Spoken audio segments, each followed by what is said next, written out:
Okay, so this is podcast guesting systems without the overwhelm.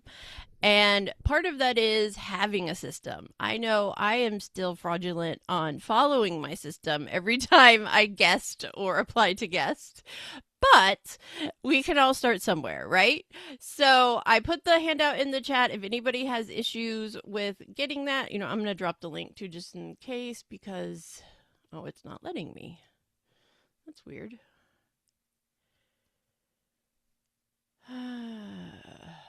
Okay, well, I'll worry about that later. Hopefully, everybody can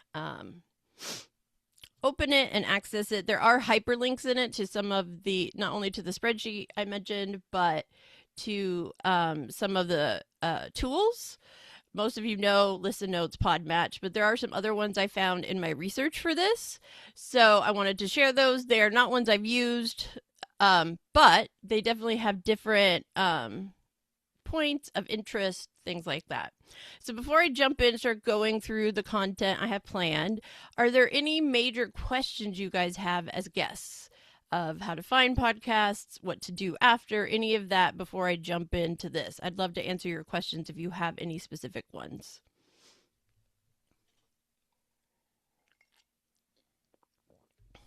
Okay. So I am going to, I think I'm going to share my screen. I think that'll be easiest.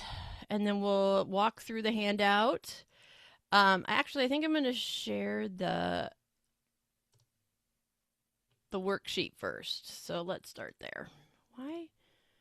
Oh, now when I open Zoom, it gives me so many boxes. It's like, I don't need all of that. Okay, here we go. So this is just a template. You can, save a copy for yourself and create it however you like. But this is in terms of guesting things that I know I always want to keep organized, but also information to kind of check off because sometimes we apply and don't hear back right away. Sometimes we get accepted, but like I have one coming up later this month that I think I scheduled 6 or 9 months ago. And so it was so far off, even the guest reached out and say I just want to confirm this. This info was so long ago. So it's always good to make notes every time you apply to a podcast. Every time you're asked to be a guest or even scheduled to be a guest, because you want all that information in one place. Because it is very easy to lose track. Trust me. I am literally rebuilding some of this for myself because I guested so much last year. I did not follow the right steps every time I did. So obviously some of the basic information is the podcast name, the host, contact information, because sometimes that is not the host. So make sure you always down depending on what? That's weird. Can you guys hear me? Okay. I just got a note from Zoom saying you couldn't, so I don't know what that is. But contact information is important because sometimes you're dealing with assistants or teams. So always note, even if it's just emails, a name and an email or a phone number, whatever they give you. Because trust me, there have been times where I'm like, okay, I have this on my calendar, but I don't see any emails from this person because it came through somebody else. And of course, you want to have links to the podcast because why? And you know what? I want to hear why you would need that link. Anybody? Unmute or drop in the chat, whichever. To when you're sharing or to listen. Listen, there we go. And look, when I say this to people, I want you to understand I have done podcasts without listening, and it oftentimes was not great because you need to listen to the podcast before you pitch, really. But sometimes, things happen where you meet people and you connect and you get it set up before that because the podcast is going to give you a lot of information. One, you're going to learn about the host. What is their vibe? What kind of questions do they ask? What's the flow of the podcast? Some people have very specific segments or questions they ask every time. You'll see format. Did they live stream? Is it video? Is it audio only? And also length. Because sometimes you might book a half hour or book an hour, but people really only want a certain amount of time. So there's so many little things, and any of that you can put in the notes in this sheet. You can add new columns, whatever you want to do. But I have found that's really important because I've been taken off guard by some hosts about how they do it because I didn't listen before. And that is not a good way to show up as a good guest because you want to be your best self and be prepared for whatever it is. But also, I think sometimes we get into saying yes to everything and we don't know without listening that it's maybe not the right fit for us. Or even just the host isn't our vibe and we wouldn't gel. Like I had one I did not listen to because I was referred by somebody else. So I'm like, oh, well, they did it and they did it. This is a great podcast. Well, he started coaching me. And then I could tell in the before we even hit record, he was going to sell something to me. And so, like, no. So, again, listen. And then, of course, this is good for tracking in terms of if you do send a pitch, if you send an email or a message, or you've submitted a form on somebody's website, it's good to see when, because then, oh, it's been a month, I haven't heard. It's okay for me to email them and say, I applied back on this date. I want to make sure you got it. There are different reasons to kind of keep up all of this. The other thing I added was not only links to the episode, but any kind of promotional material they give you. So whether you input that material here or just a link to it, or just say, yes, I have it, and it's in the folder you created, this is important because I know I'm looking back at some of the episodes I didn't really share a lot, but then I'm having to search through emails and my documents to see, did they give me anything? Do I have images? Do I have clips? And I will say, and it is happening more, but really good hosts, and most of you are hosts or about to become hosts, give your guests content. They're going to share it if you give them links, images, clips, even the full video. Now, you don't have to do that, but the thing is, the more you give them, the more likely they are to share the content. And personally, I'd rather have them sharing the image I use or a clip I created than them just making up something, right? And I've had to do that as a guest. I've had to go, okay, so not only did they not send me images, they didn't even create a special image for my episode. So then I have to create something to be able to post about it without just posting their cover image, right? So again, this is a note as a guest to make a note, but also as a host, how to be a good host. We don't always do it, but the more we give, the better. And especially when it comes to links for your episode, you want your guests to share the best links that you want them to share. You don't want them to just, well, I don't know which link, I'll share Spotify or I'll share this. Like, if you want a lot of traffic on your website, give them that link. If you want a lot of traffic on your YouTube, give them that link. And good hosts are going to give you multiple links. Like, I try to give my guests the website link and the YouTube link. I want to make it easy for them. Can people get to YouTube from my website? Yes, but I'm also trying to get more activity in that place. So think about that as both as a guest and a host. Okay, so that's the tracker. You guys have the template in the handout. Create this, and I'm going to say one of the reasons I did this, it's very basic. I personally, starting from a blank anything spreadsheet page can be kind of the hardest part. So this is a starting point for everybody. Okay, so I'm going to stop share and then we will jump into the handout. Now, any other questions before I jump into the handout? Alrighty then, let me share. There we go. Okay, so some of what I did, and I will tell you, you'll notice some of these have links to some sources. I'm using a new tool some of you may have heard of before. It's called Notebook LM. It is it is an AI tool, but it is not chat. It's not like that or Claude. Notebook is actually a research tool, and most of you know I love research. So anything I get to do some digging is good. But what I love about it is you basically ask it, like, look for information on a topic or a subject or whatever, and it starts pulling sources. Then you can view the sources and tell the system which ones you want to import in and pull information from. So several of you were on when I did panels this last couple weeks for my new podcast. And so for a lot of those panels where we were talking about things like healthcare access, chronic illness, mental health, I actually used Notebook to help find data and sources, like what is current data of the numbers of women with chronic illness, that kind of stuff.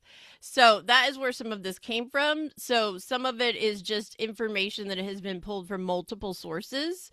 but also some of these are things that I use and I want you guys to use. So I think all of you know this, but obviously the first step with guesting is defining your target audience, right?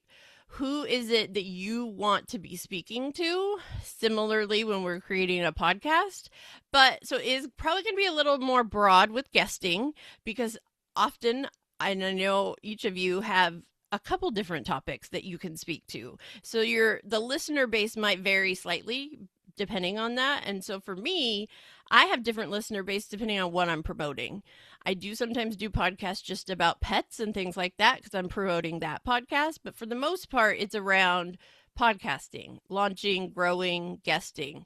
And so I am always looking for podcasts that speak to coaches, entrepreneurs, speakers, or I also do go on a lot of podcasts that are about podcasting. But I choose ones that are right for me in that the host doesn't do exactly what I do. Right? So we can collaborate with people in our niche with hosts who talk about the same subjects without it being competitive. Because, for example, one I went on, she is like high production. She has a studio. She travels around and sets up studios for people. That is not something I do, right? So, yes, we both help people start podcasts, but in different ways. And so, one of the things she asked me a lot about was guesting. And I knew her people were the right people because that's what she talked to them about every day. So, a lot of the research is figuring out who the podcasts are talking to. So, the main engines I found that work the best, and all of you have heard me mention Listen Notes, is Listen Notes because, again, these are places where you're going to get more data than if you're just searching in Apple Podcasts or even on YouTube, because there's a lot of data in terms of how long the podcast has existed, how many episodes, how long are episodes, but it also gives you general information too. So again, Listen Notes is just a free search engine you can use. Podchaser Pro, I'm just starting to use myself, but it's related to like ad targeting, but because of that, with ad targeting tools, they know demographics of listeners like age, gender, even career, job title. So some of these other ones are going to give you data and scores that are on a different level. And I would say Podchaser and Raphonic is probably more for up leveling your guesting. If you get to a point where you've done it, I'm having a hard time finding new ones. So Listen Notes is always my go-to as a first research spot, but I have found a lot of good info on both of these, and so I wanted to share those with you. And then, of course, we have, I don't know what is up with my, I'll have to fix that. So these tools, I want to differentiate. These are databases, search engines. Then you have tools, and there is more further down that are actually matching platforms. So realize there is a difference between somewhere you can go and search and find information, find podcasts, and apply to them versus a system that is specifically for matching you as a guest to a podcast. Does that make sense? And what I will say about these search tools, again, you're trying to find podcasts that have the listeners you want. And the best thing to do at the point of finding a good one is to do what? Is to go to the podcast and listen to it, follow them wherever they are in social media, and start engaging with the content.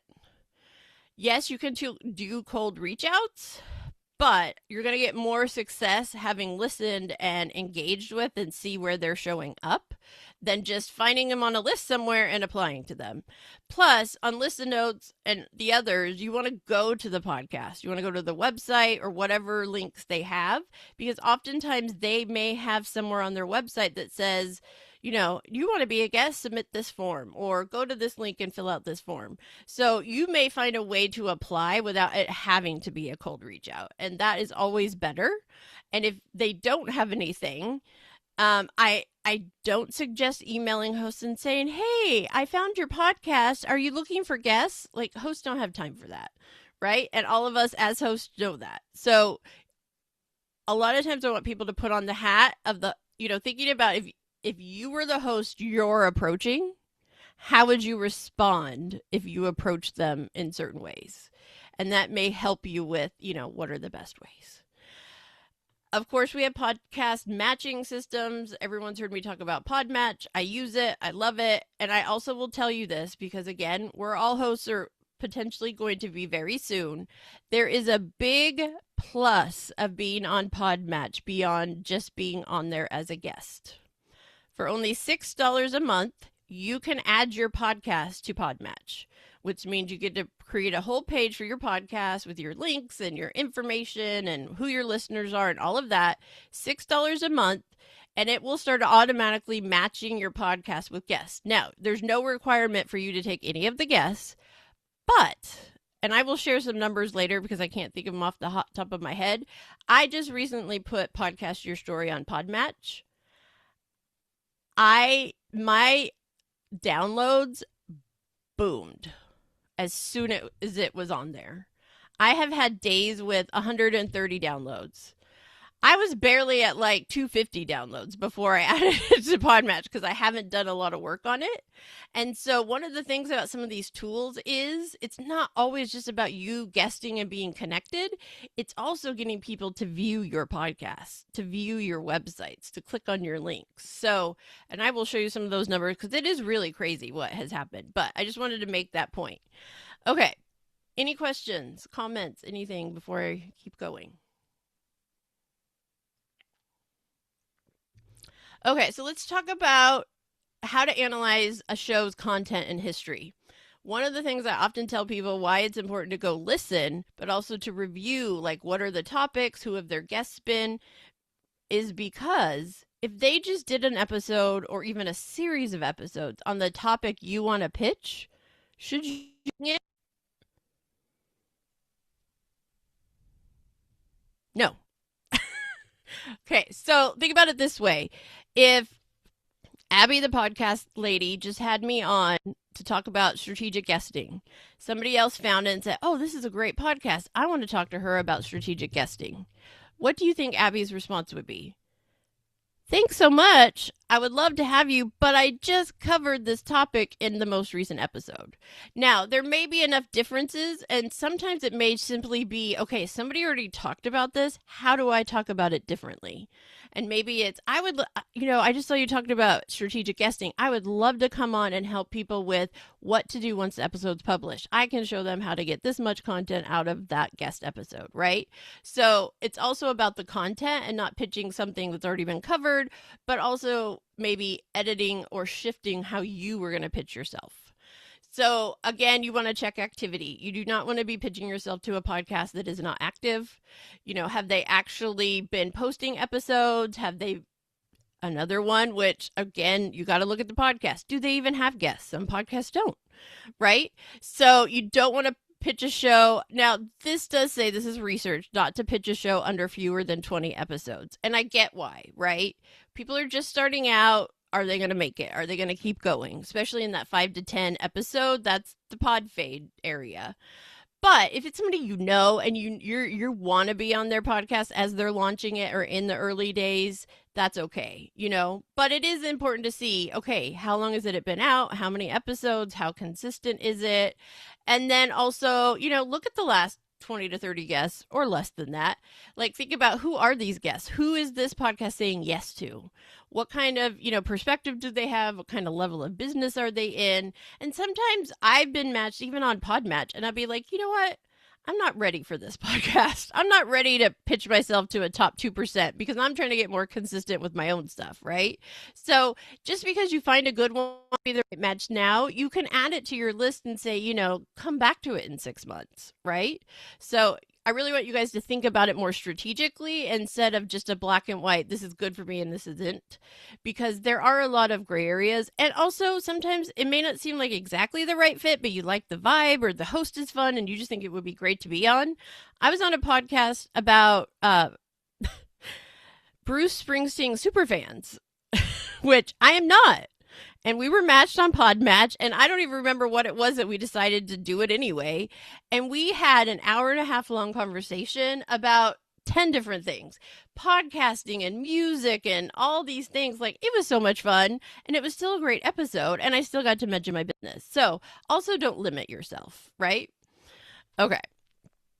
let's talk about collaborative experiences, especially as new podcasters. It's always great to think about how can we collaborate. Like episode swaps are a great thing. I have done it several times, and it's really really helpful because we're each getting something out of it. We're each getting content, we're each getting support, we're each getting introduction into the other's network and podcast listeners. So there are ways that you can pitch yourself that aren't just, hey, I love your podcast, I want to be on it. It could be, hey, I love that you talk about this. Maybe we can do an episode swap. And I have been matched with people on Podmatch that's it. They say, I require this to be an episode swap. Otherwise, I won't match with you because they just find that that's best for them. And it's like, great, I'm not in the right place to do that. I'll come back to you. So, think about other ways you can do it. One of the things I'm doing right now is doing panels. So you could also even offer a panel experience to people. I am finding that more than 3 panelists is too much to manage for hosts. So please, if you do a panel, only ask 2 or 3 guests because beyond that, it's a lot. And also people don't get a lot of time to talk. Definitely, you want to check the host social media. You want to see where they are. I mean, I don't think any of it much is on Twitter, but LinkedIn, personal web pages, business web pages, whatever context you can find, because you might find some connective points that aren't specific with their podcast. But if you go to their website and you see other things they're talking about, it might give you a little more context. And again, as I mentioned, a really great way to streamline it, especially as you want to do it consistently, are the matching tools. I will give you my feedback. I have tried matchmaker.fm. I've heard some people like it. I did not like it. All of the ones I got pitched to during my free trial were all pay to play. So they were reaching out to me to be a guest, but it cost money for me to be a guest. And that was like at least 5 or 6 people that did that. And I'm like, okay, this is not my vibe. I think I've only had 1 or 2 on the probably hundreds of matches I've had on Podmatch that were pay. So for me, Podmatch, I like it better. Plus, there's a lot of bonuses to being on Podmatch. They do quarterly conferences with a lot of great content. And they also give you a lot of videos on how to best set up your profile and use the system and understand how their algorithm works. Talks.co is a new one. I had not heard about this one before. Apparently, it is fast growing because it is a matching tool with AI, which, I mean, they all have some aspect of that. But it is really, I think with Podmatch, it's more of playing it to figure out how to find the best matches, where Talks is a lot very tech. Like, we're going to do all that work for you in the system. So I'm not necessarily recommending it. I've never used it, but it is one that I found that was a new one to me. So again, any of these you're using, the key point is how you create your profile, because that is what matters in any of these matching systems, is how you describe yourself, how you list topics you can speak to, list questions you can answer, list tips you can give. But it's also like a lot of them ask you to give them tags or keywords. And what I have found, even in Podmatch, is I change them. Like, I started with the set, I started getting matches, and I'm like, okay, I'm seeing which tags are matching me not with good ones. So I go and remove that, add new ones. Podmatch even has, I can't remember what they call it, but you can do anti-tags. And so for me, it's like I've had some that come, real estate, nope. Politics, nope. Dating, nope. It's not that I can't speak to some of those in a certain way, but no, those are not what I'm looking for. So again, your profile and browsing and playing with the system and using it over time helps it to work better for you in the long run. And then all of them give you some type of tool for messaging depending on how the system is built. Okay, any questions about Podmatch or any of those tools or any of that, or any feedback for others if you've used them and didn't like them, or what you like about them? There's still a lot about Podmatch that I don't know about, like what you do after that I would almost like another tutorial on, like, once I get on there, there's some things you can put about Okay. and yeah, there's still quite a bit I don't know. Yeah, I can do, I'm doing a tech thing tomorrow for anybody to come ask questions about some of the editing tools. I can do one for Podmatch, and you guys can come in and I can show you mine, and you can ask me any questions, because it is different when you're first using it and then after you've been there a while. And one of the things I will say about Podmatch, I'm sure it's the same for the other ones, is the more you use it, the better it learns you. And so one of the things I did last year was I really had to make sure I was going in a couple times a week to review my matches, because as I say match or pass or maybe later, the system is learning what I'm looking for. And if there are some that's like, I don't have time to do a really great pitch for this, I can hit maybe later and it'll still come back in. I've had matches show up 2 or 3 times in it. And so, yeah, I would love to show that, like how to use it once you're in it. Okay. Anything else? Anybody? Excuse me. Okay, so we've talked about a lot of this. This is kind of just a bullet point, how to get invited to do a podcast, right? Research, make a list, listen for yourself, craft a good pitch. And when I say craft a good pitch, the first sentence or two should be something like, I listened to your podcast and I love this episode about XYZ. Or I listened to your podcast and I heard this guest and this was great. I would love to come on, right? Don't pitch yourself in that first couple sentences. You want to say hi. You want to say, I love this. I love what you're doing. Because a lot of us get the cold DMs and then it's like, dear sir or madam, okay, delete, right? And I will tell you, there is a huge uptick right now in people using services to pitch themselves. I personally, as a host, don't love it. Like if you say, I'm reaching out on behalf of, like, I don't know, that's kind of yuck, because in my mind, if you're reaching out on behalf of, more than likely that person has not seen my podcast, has not listened to my podcast, because they're having you do all of that, right?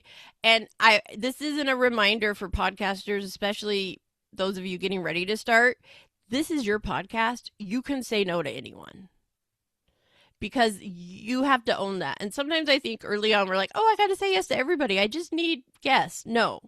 This is your baby. This is your time, your effort, your money, your business. You do not have to say yes to everyone. And if you get a bunch of pitches in email, it's okay if you don't respond. And also, please don't be the people that send a pitch. They don't get a response for 2 or 3 days, so they reply and moving. I hope you saw it the first. It's like, that is even more annoying to me. So that's a personal preference. Other people may not care. Obviously, you want to have your topics. Have a list of 5 or 6 topics, and then you can pick a couple from them for each pitch.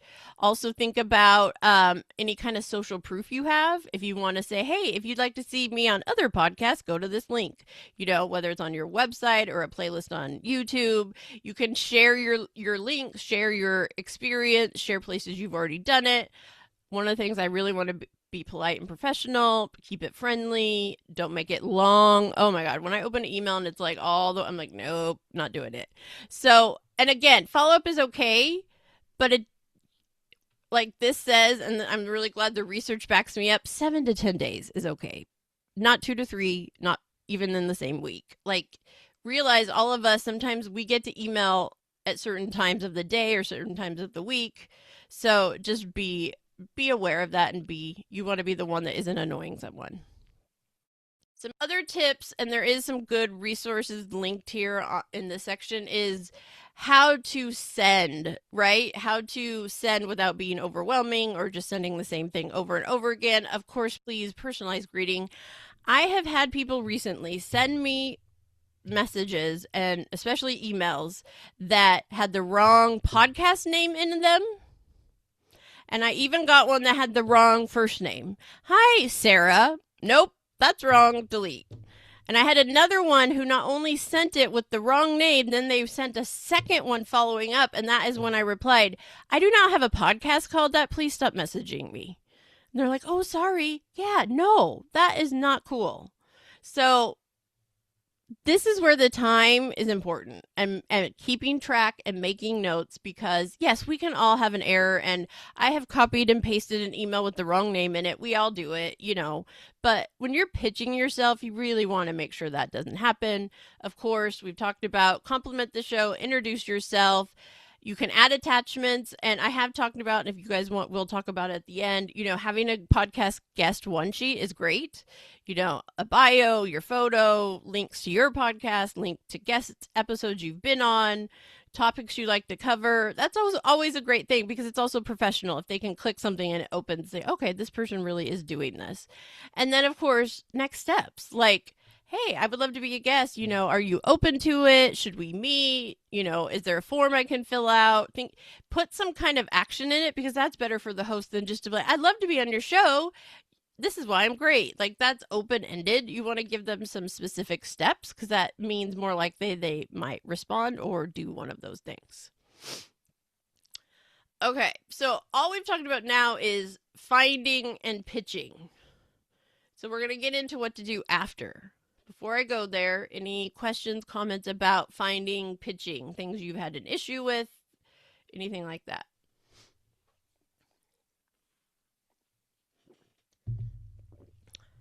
I wanted to share on when you're pitching to somebody, it's funny because you can have AI review it. Mm-mm. And so I got the message like, quit copying and pasting. Get this more personal. Sorry, guys. My I don't know what is going on with my. Okay, we're gonna do it. Connie, will you talk again? Just say anything. When you're pitching on there we go. Podmatch. Sorry, my speakers keep going out. Okay, sorry. But yeah, what you're saying is so true, right? And even in Podmatch now, they have something.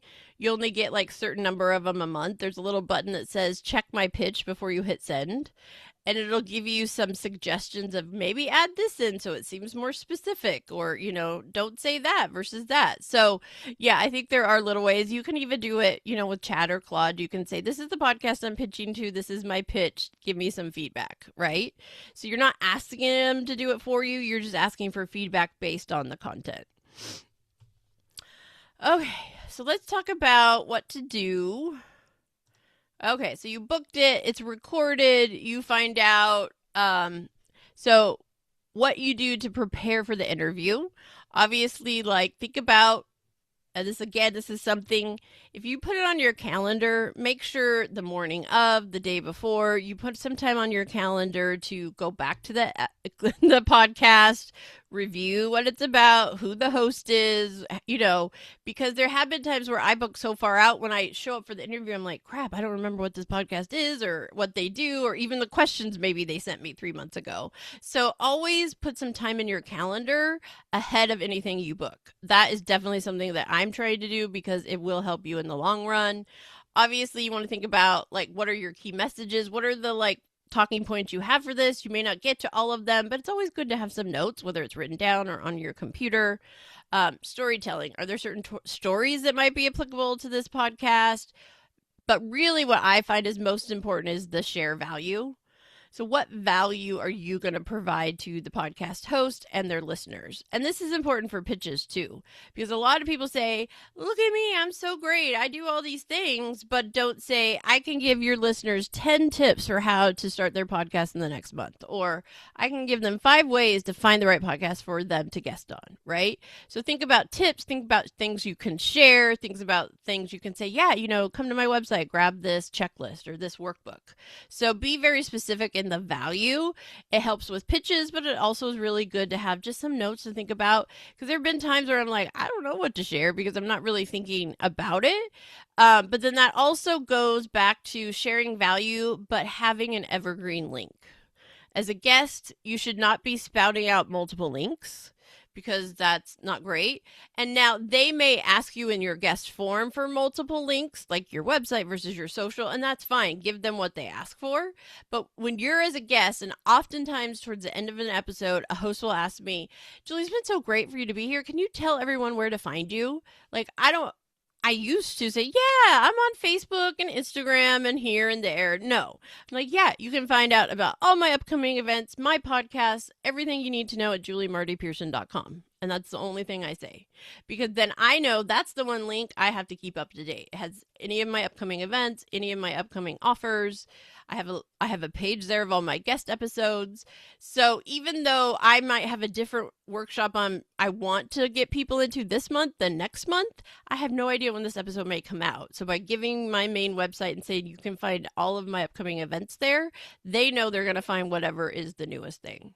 And that does go back to that share value and how best for people to connect with you from the episode. Obviously, yes, you want to engage with the host. This isn't just about, hi, great, thanks, bye, right? And, Connie and Super Kate are both working on their new podcasts. So one of the things you will find is really great to be able to say, thank you so much for having me. I would love to have you on my podcast. Even though you may be just launching or you're brand new, that you just provided value to them, they're much more likely to say yes in that moment than a cold reach out. So also be strategic in your guesting. Maybe there's somebody you would really love to have on your podcast. Well, hang out, listen to their podcast, engage with their content. If you can get in as a guest or even just, get them to know your name on social, that is a much easier thing to get them on yours as a guest because they already know you. And again, I already said that, but the show notes, they're going to ask you for links. So make sure you're not like, if I filled out one today, I would give them my website. I would not give them the Calendly for this month's podcaster party or the current offer link for my membership. My website is it, and then I know I have to update all those links in the places they need to be on that website, because the show notes are where people go if they want to get to you, but they have to be the best links, because if you did an episode a year ago and you gave your old link for something, they're just going to find a broken link and give up. And then, of course, we've already talked about a lot of it is getting in front of the right audiences. And so it could be your link varies depending on who the podcast is and who the listeners are. But you still want to make sure, whether it's your link tree or your main website or even your podcast website, that whatever you're using is going to be something that is updated and still active. I've gotten many links that even from guests that were not active. Here's some other stuff. I found this really great guide here that you can open. Some 9 tips, some other, just a little bit, know your audience. Again, actively listen. There is a skill in being a guest, right? It's okay to take a beat after they ask you a question. That's how our brains work. As a former teacher, when I would ask my class a question, just like I've asked you guys, I don't wait 2 seconds and then keep going. We have to process. We have to think about it. Do I have something to say? What would that be? So it's okay to have space. It's okay to take a breath, right? As a guest, sometimes we feel like we have to be like constantly going. It's okay. You want to listen, and it's okay to reframe it or ask them, that's such a great question, but do you mean this or do you mean that? Like, it's okay. It doesn't have to be you just answer it, even if you're not sure what they're asking. Make it a conversation. Make it natural, like any conversation. That's how I like podcasts as a host and a guest. But it is hard to keep your energy up. But, you don't want to overdo it in the beginning and then kind of fade at the end. And of course, please do not oversell. Like, you can promote things without it being about selling. And it is often better on podcasts to talk about your free things, like my free workshops, my free networking, or your podcast, right? That's a free thing anybody can go check out. All the stuff we said, research the show and all of that. Okay, so repurposing guest episodes. Now, some of this does depend on how much the host gives you, right? If they give you the full video or audio of something, you can do lots with it. And I will say, as a host, there have been times where I've had a guest on, and even there's one example, some of you have been here when Alicia Galati has spoken. Her and I were on both each other's podcasts, even though what do we both do? We both help people start podcasts. Well, she's a full production agency. I am helping indie podcasters do it themselves, right? So we could both be on each other's because we offer different perspectives. And then towards the end of last year, she emailed me. She's like, look, I'm exhausted. I can't think of any more content to create. Can you give me my episode from your podcast so I can put it on my podcast? So not only did I get a full episode on her podcast as the guest, but then she took my episode where I interviewed her and put it on her podcast. So just think about there are other ways than just the episode itself, and always be open to that because that's just expanding your reach through those options. You can use tools like Opus Clip and other things to create videos. I think each tool is different in terms of what they have to have. Some can do stuff from just a YouTube link and it doesn't have to actually be a file download. I use Capshow, and Capshow is AI, but it is AI using the content you give it. So I have taken the YouTube link of guest episodes I've been on, put it in Capshow, give it information about it, and then it creates social posts, blog posts, LinkedIn articles from my guest episode. So there are tools to do that without you having to create it yourself. And you can also do this. If you can't get the actual video and the YouTube link to the video doesn't work, what can you do? You can copy the transcript from the podcast website, take that transcript into Chat or Claude or whatever you use and say, this is a transcript of an episode I was a guest on. Can you help me create an email, a social post, a newsletter? So again, you're not asking for anything to be created for you. You're taking the transcript or the video file and asking a tool to help you create content from it. So you can pretty much create any kind of content from it depending on how you use it. And that could be whether it's video, audio, of course, what I just said, audio or video can be turned into blog posts, emails, newsletters, LinkedIn articles, whatever you want it to be. So, some of them can be even ebooks. I know one thing I'm going to do, I mentioned Abby, the podcast lady. I talked about guesting there. I haven't done any really big ones about guesting on my own podcast. So I'm like, okay, how can I use the content from hers to come up with topics, but also share her podcast by talking about what I shared on it by pulling the transcript. So there's a lot of little ways you can do it. And like I said earlier, if they don't give you graphics, you can create your own. And I'll show you a couple that I've used where I just created an image in my brand colors with a photo of me and a photo of the host or a photo of the podcast cover. I say, thanks so much, Tracy, for having me on your podcast. I can't wait till the episode comes out. You can post about it the day you do it. You can post about it once it comes out. Like, use it to the fullest. And obviously, there's kind of unlimited evergreen content repurposing you can do, even with ones. I still have ones last year I haven't posted about. I need to go back and pull it.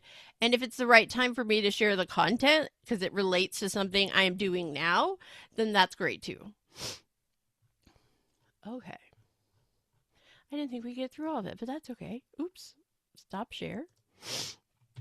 All right. So, questions, comments, suggestions, anything, anyone? A slew of information as always. I've never been one to told I don't provide enough information, and too much, possibly. But, one of the reasons I wanted to do this isn't just because, we're all guesting at least somewhat, but especially as podcasters, I have found guesting teaches me things that I want to do or don't want to do as a host. And so that is one reason I always tell hosts you should be guesting too, because there may be stuff happening you don't know about in your world. But, just like Connie was there live watching when I did a live stream podcast with Tanya Smith, who is a boss. If you want to learn live stream, go to Tanya Smith on YouTube or anywhere.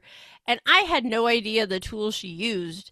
We were being streamed to YouTube in two different ways.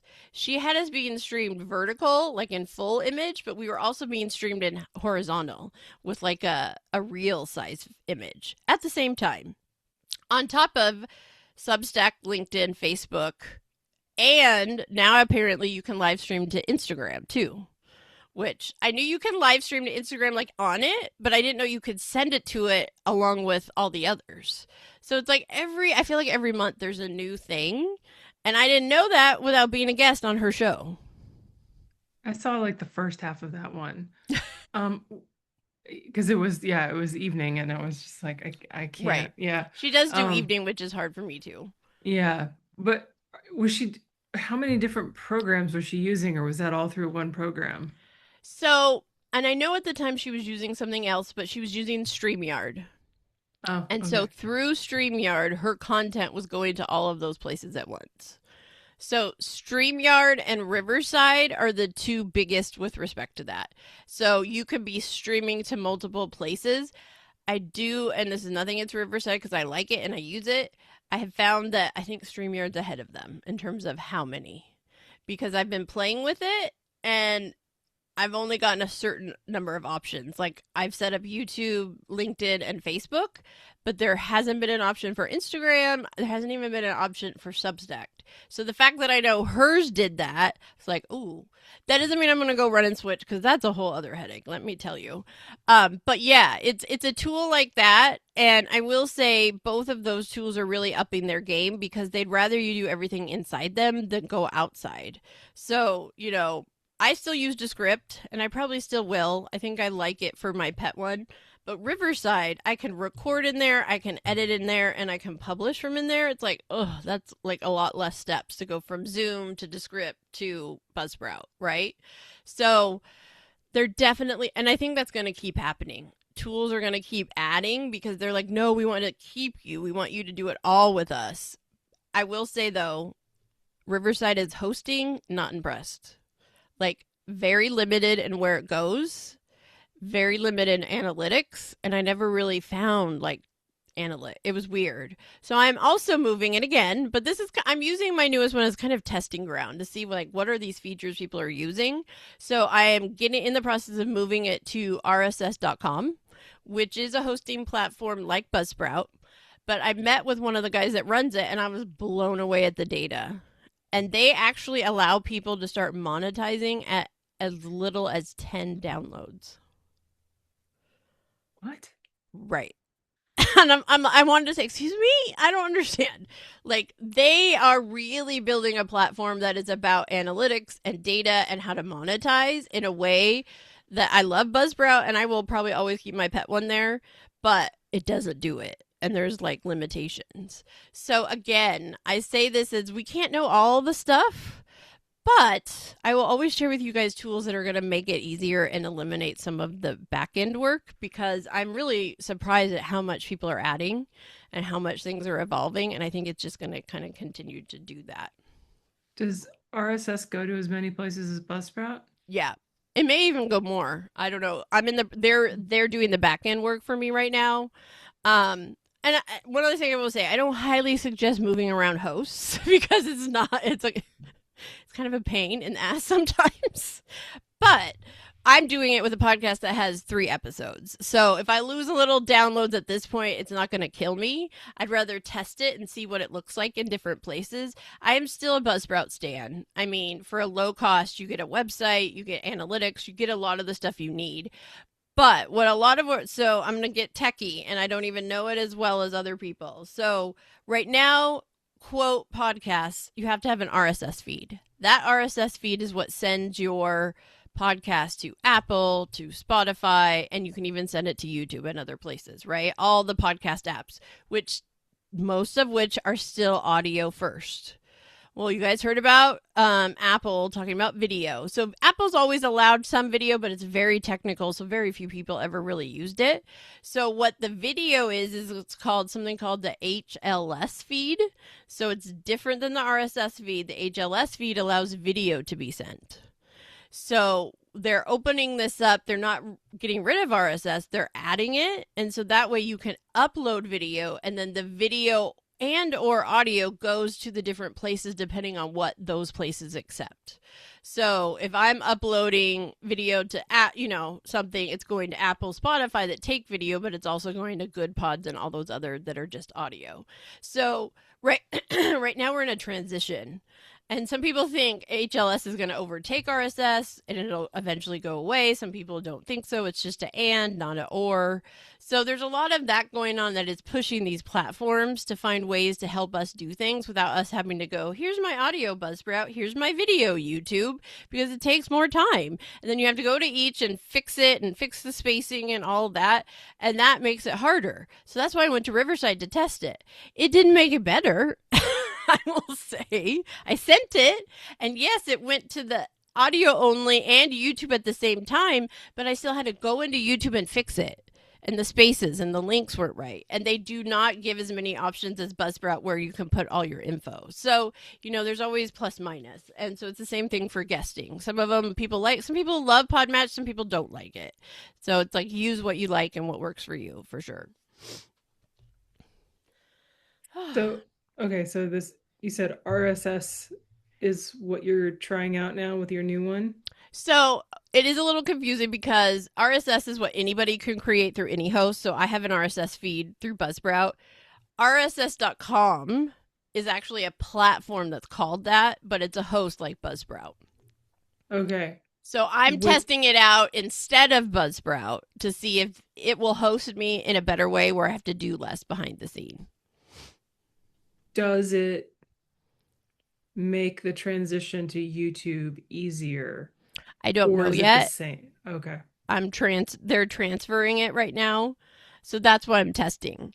Because we all know Buzzsprout doesn't do that at all. It will send your audio one, but a lot of us want the video. And as of right now, and this could be in the works, or maybe they're not, they're going to stay traditional.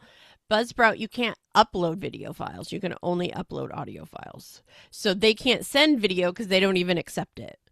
So I think that's where some of the other ones are trying to up the game and, get people either to start there or to move there. And it is much easier to move now in terms of analytics. I moved from a free platform to Buzzsprout like in the first 6 months of my pet one, and I lost analytics. And the episodes got out of order based on when I really had released them.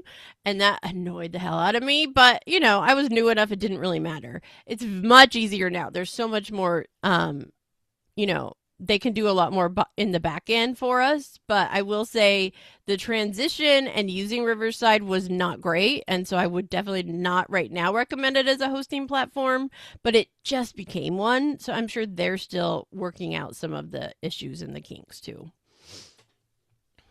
Yeah. Oh, every day is a new day in podcasting. That's what I like to say. And if you're not, make sure you're subscribed to, whether you're a guest or a host, Pod News. Pod News is I don't know if it's daily or weekly, I can't remember, but they are a news source. And so they're going to tell you these things. They're going to say, this is what's happening in podcasting. New tools, new highlights. I mean, they were the ones that a lot of us learned about Apple through and what it means, because it's not just an announcement, they're going to explain it. So it's a great place to subscribe to their email, and you'll get emails in your inbox because they're always sharing. They also share conferences, they share just like how-tos too, but it's a really good one to be signed up with, because you might find out something there you wouldn't see without being on their list. Is that podnews.com? That's a good question. Let me look. Net. Yeah, PodNewsNet here. I'll grab it for you. And you can also go to their website and read a bunch. But it is a good one to get the daily briefing. And I will be honest, I don't always get to all of them, but it is a really good place. It also has directory and it has press releases. And if you want, you could even submit a press release to them when you're launching your podcast. You don't know if they'll share it, but they accept them on a rolling basis. So if you're doing some type of event related to podcasting, launching, anything like that, you can actually submit. And, they want to share. They want to share all of that. They're a news organization specific to podcasting.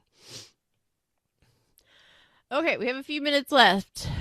Guesting questions, other questions, anything anybody has?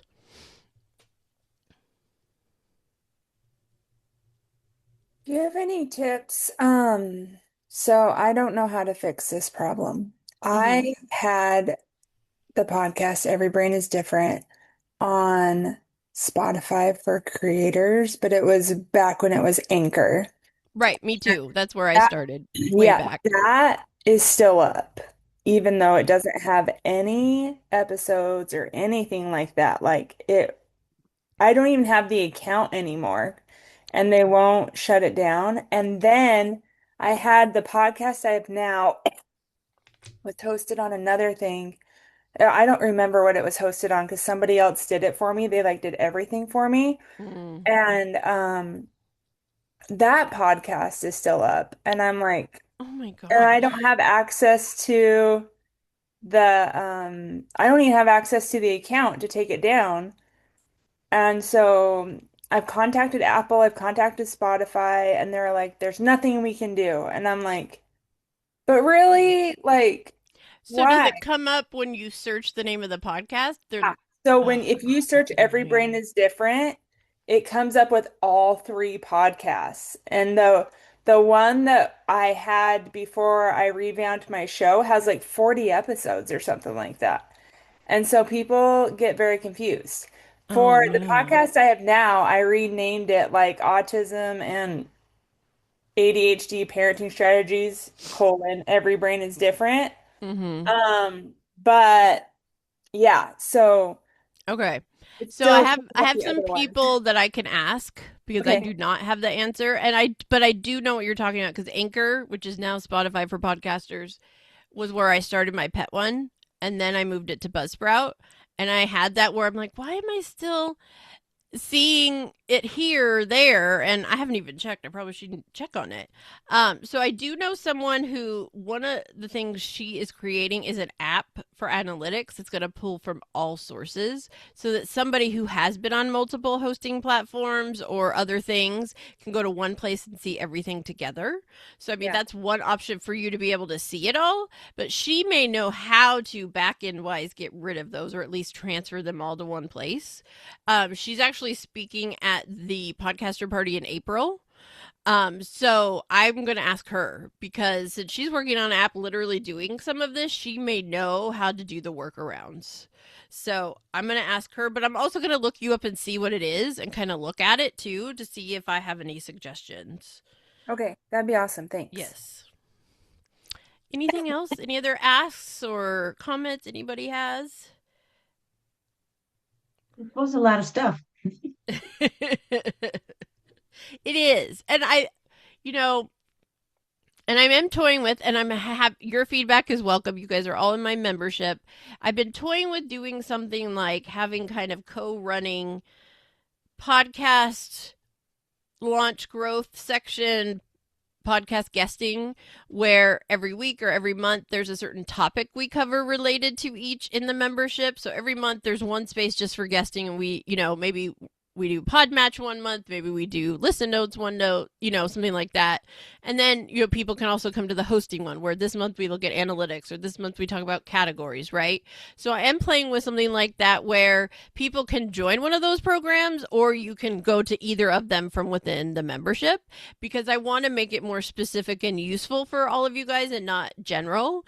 I still think we need some of the general spaces, like some of our deep dives. I am hoping that Andy, who is coming to the podcaster party this month, will come to the membership to do a Pinterest workshop with us. So she specifically does Pinterest for podcasters, but I also think it would be relevant to guests because it's the same idea. And for a lot of us, Pinterest is good because why? Because it's like 75-80% women on Pinterest. And it is also a search engine. It is not social media. So that content is evergreen. She's telling me about pins she has from 2 or 3 years ago that are still bringing people to her website. So I'm working with her on mine and I'm bringing her into the community. And so if there's anything you guys see like that you want to deep dive on, but I'm thinking about kind of trying to organize it better so every month there's a topic for guesting and for hosting so that we can really drill down and show people how to use the different tools or whatever it may be. So if you ever have a question come up, just email me or message me because I want to provide the content that's most relevant to you guys. But I'm also, as a host and a guest, constantly looking like what's changing, what's happening. And I am probably going to have, I just lost his name, the guy who from rss.com. I'm going to have him come in and share with us how it works and why hosts should use it. Because I want, I told him, look, I always use Buzzsprout because it's what I know, it's what I like. That doesn't mean I can't use yours too or share yours. Because if it's valuable, some people it might be better for than the other. So again, if you see any tools like that that you want more info on, just let me know. I'm happy to, test them out and show you guys how to use them in here. Okay. Our time is up. Whew. Kathy, any questions? Anything you need?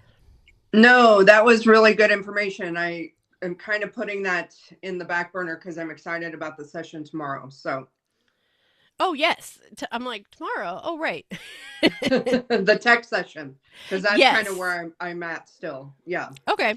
Yeah, and so I am going, and it depends on who shows up. So if it's one or two people, you guys get all the questions or the session.